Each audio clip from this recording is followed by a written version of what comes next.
வேதாளம் தனது முதல் கதையை சொல்லத் தொடங்கியது. முன்னொரு காலத்தில் ஒரு பேரழகி இருந்தாள்.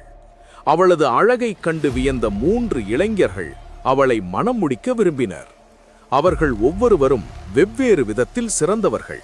முதல்வன் ஈடு இணையற்ற கல்விமான், சகல கலைகளையும் கற்றவன். இரண்டாவன் பெரும் வீரன், வாழ்வீச்சிலும் வீரத்திலும் அவனுக்கு நிகர் எவருமில்லை. மூன்றாவன் சேவையாளன், பிறருக்கு உதவி செய்வதையே தன் வாழ்நாள் லட்சியமாக கொண்டவன். விதியின் சதியால் திருமணத்திற்கு முன்பே அந்த இளவரசி கொடிய நோயால் உயிரிழந்தாள்.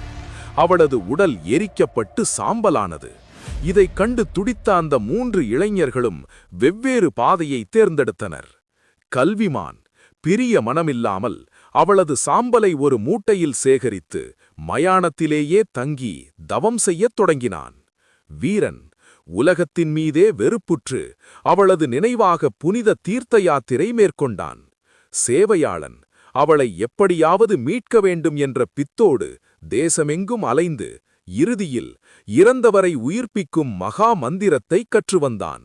காலம் உருண்டோடியது. அந்த சேவையாளன் திரும்பி வந்து மயானத்திலிருந்த சாம்பலி மீது மந்திரத்தை சொல்ல, என்ன ஆச்சரியம்! இளவரசி பழைய அழகோடு உயிர் பெற்று எழுந்தாள். இப்போது மூவருக்கும் இடையே போட்டி எழுந்தது. நான் தான் அவளை திருமணம் செய்வேன் என்று சண்டையிட்டனர். கதையை முடித்த வேதாளம் விக்ரமாதித்தனின் முகத்திற்கு நேரே தன் கோரமான முகத்தை திருப்பிச் சிரித்தது. மன்னா, இப்போது சொல், தர்மப்படி அந்த பெண் யாருக்குச் சொந்தம்? தெரிந்தும் நீ நீதியை சொல்லவில்லை என்றால் உன் தலை 1000 சுக்கலாக வெடித்துச் சிதறும். விக்ரமாதித்தன் சற்றும் தயக்கமின்றி தன் கம்பீரமான குரலில் பதிலளித்தான். வேதாளமே, கேள். இதற்கு நீதி இதுதான்.